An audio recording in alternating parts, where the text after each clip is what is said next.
Mesdames et messieurs, bonjour et bienvenue au lendemain du Conseil pour le résumé de la séance du 2 octobre dernier. J'ai avec moi Monsieur le maire, Monsieur Sébastien Dastou, pour faire le résumé de cette belle séance qui a eu lieu le mardi. Alors bonjour Monsieur le maire, comment ça va? Ça va très bien, mais oui, c'est le mardi parce qu'on prenait congé la journée des élections. Oui, on voulait la suivre chance ça aux gens de près. Oui, oui. J'imagine que vous avez suivi ça de près. Bien sûr. OK.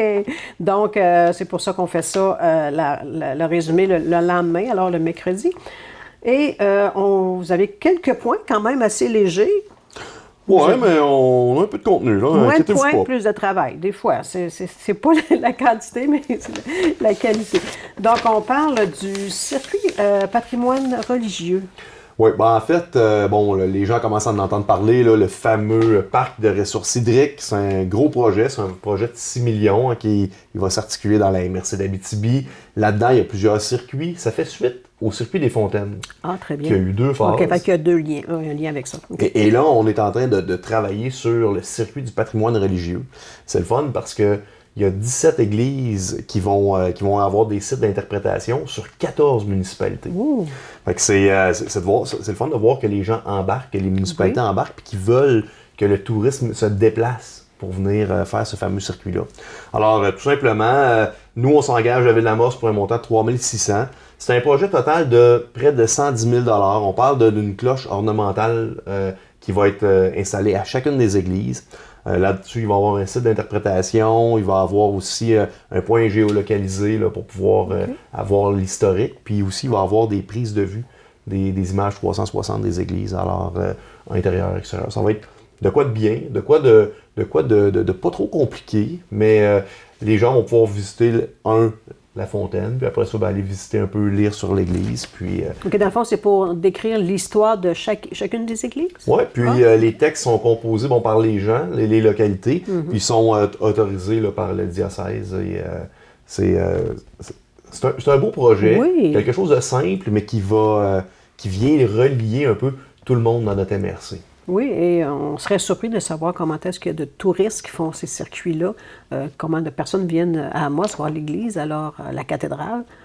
C'est un créneau à vraiment regarder de près et à continuer à développer. Parfait. Et là, on va continuer par la suite là, avec le circuit des ponts couverts, le circuit de Moment Factory, mais c'est beau de voir qu'on fait des petits pas dans la bonne direction. Parfait. On continue. On parle de la semaine des bibliothèques qui va avoir lieu à la fin octobre. Oui, 21 au 27 octobre. En fait, c'est la semaine du pardon. Vous savez, l'amende maximale quand on a des retards pour les livres, c'est 32 $. Alors, durant cette semaine-là, on va juste éliminer là, les amendes de tous et chacun. Lorsqu'ils rapportent leurs livres. Pour les encourager à retourner à la bibliothèque et qu'ils ne soient pas gênés. Oui. Mais on a justement fait une émission là-dessus qui va être diffusée la semaine prochaine là, sur la semaine des bibliothèques. Alors, il y a de nombreuses activités entourant ça aussi là, qui sont organisées. Alors, très belle programmation. Vous avez procédé également à l'engagement d'un journaliste spécialisé? Oui, il y a la chaise musicale. Hein. On est comme partout ailleurs au Québec. On est en recherche de main-d'œuvre. La Ville-la-Morse n'y échappe pas. Alors, on a encore besoin d'un journaliste spécialisé. On a été à l'externe cette fois-ci. C'est James Hubert qui obtient le poste. C'est un poste qui a une probation, tout ça, mais on espère qu'il va se plaire dans ses fonctions. Très bien. Alors, bienvenue, M. Hubert.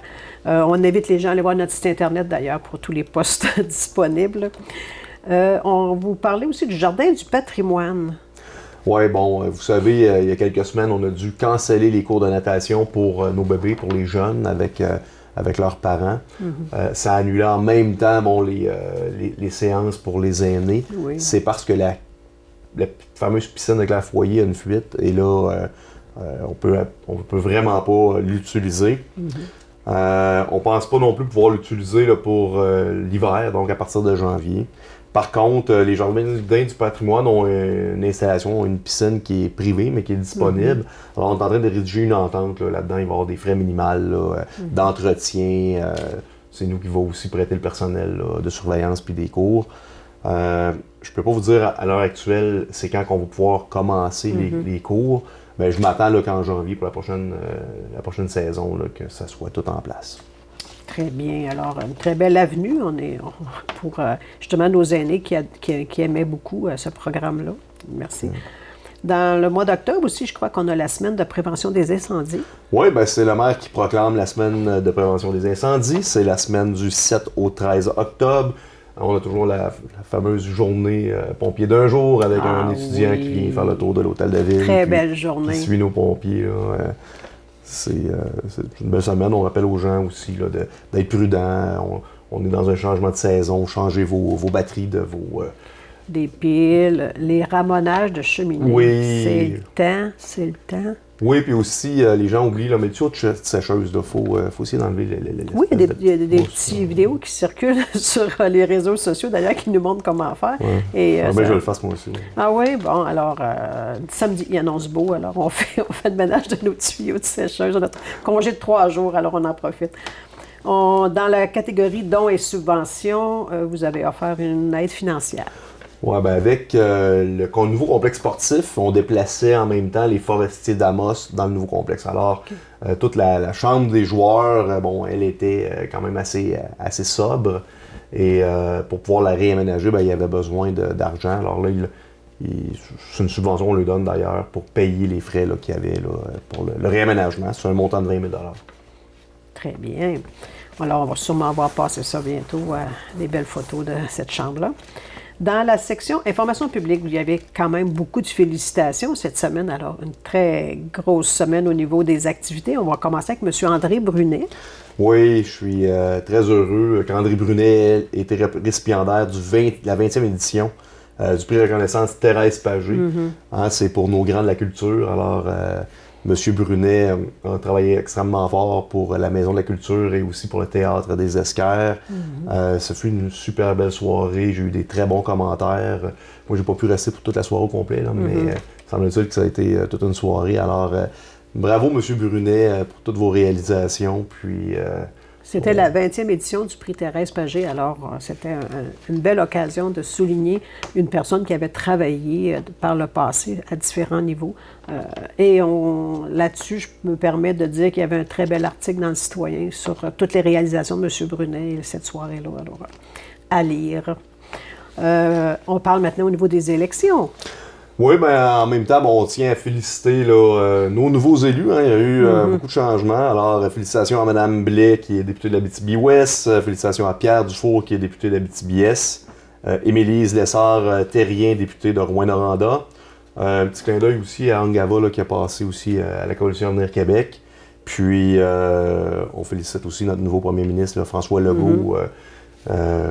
C'est sûr que bon, dans les prochaines semaines, là, j'aurai à travailler avec tout ce beau monde-là pour continuer de développer notre ville. Puis on tombe en séance budgétaire, alors on a beaucoup de projets. On va s'assurer que les messages passent. Ah, je suis pas inquiète, vous allez être entendu.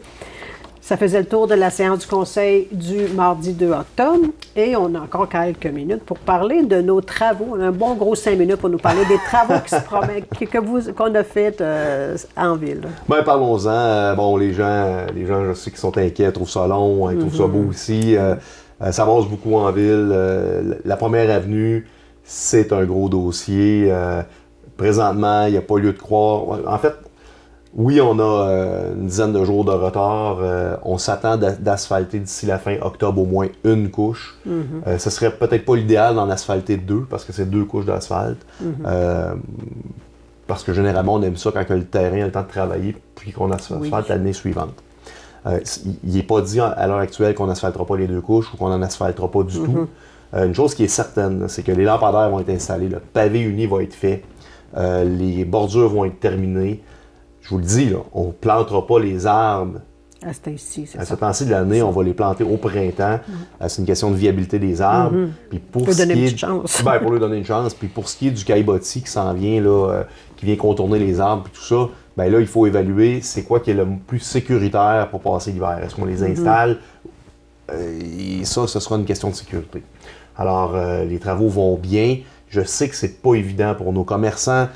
J'encourage la population d'Amos de continuer d'aller dans les commerces. C'est ça qui va assurer la viabilité. Je le sais que c'est un petit désagrément, il y a moins d'espace de stationnement, il faut se déplacer, il fait encore beau. Continuez d'aller les encourager. C'est vous qui allez assurer leur survie pour les prochains mois, puis qui vont faire que le centre-ville sera, oui, beau, vivant, mais aussi avec des commerçants qui sont en santé. Oui, et il y a une bonne partie avec des beaux grands trottoirs, là, que c'est agréable à circuler aussi. J'ai eu aussi beaucoup de bons commentaires sur les travaux qui ont été réalisés.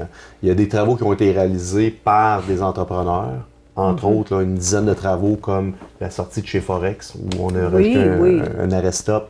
On a fait la rue Ricana, on a fait le trottoir en face de la Polyvalente. Ça, c'est des travaux qui ont été faits en sous-traitance, à contrat. On a fait beaucoup de travaux aussi avec notre équipe de travaux publics.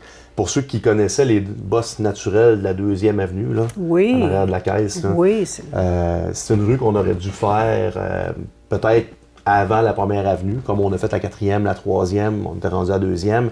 On a décidé de prioriser la 1re parce qu'on a 3 phases, puis c'est un gros dossier.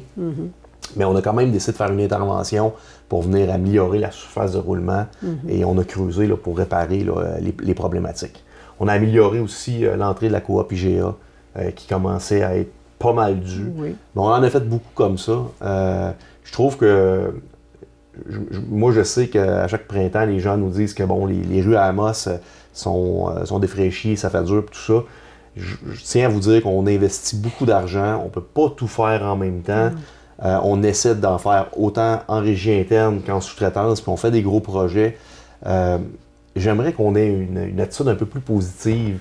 On essaie d'attirer des gens, on manque de main-d'œuvre. On peut-tu essayer d'avoir un discours positif où on dit qu'on l'aime notre ville, que c'est propre, que c'est beau? Venez me faire des commentaires, c'est correct, là, puis on essaie toujours de tendre à s'améliorer.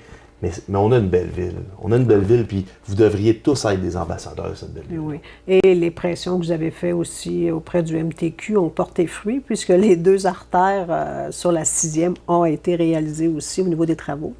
Oui, bon, c'est sûr qu'il y aura la 6e, là, il y aura des travaux majeurs qui seront faits l'année prochaine, là, mais l'entrée de ville à partir de Val-d'Or aussi qui est en train de se réaliser. Alors, soyons positifs. OK? Positif. Oui. Et oui, positif. Alors, d'ici 2 à 3 semaines, la route 111 va être ouverte aussi. C'est ce qu'on m'a confirmé hier.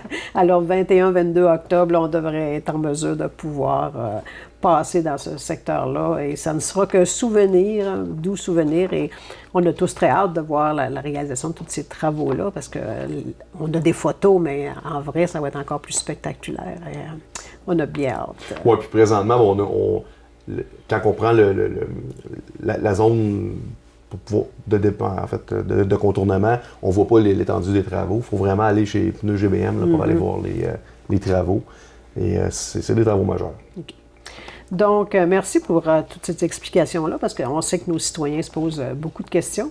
Alors, on vous remercie aussi pour le résumé de la séance du 2 octobre. On se donne rendez-vous pour la séance du 15 octobre à 19h30 à la salle du Conseil. Vous invitez toujours vos citoyens à venir vous voir, poser des questions, être là. Toujours agréable de venir vous rencontrer. Hein. Vous savez, nous, à la fin, on reste toujours avec les gens qui sont là, puis on parle de divers sujets, puis c'est assez convivial. C'est très apprécié. Alors, merci beaucoup, M. Dastou. On vous souhaite une excellente semaine.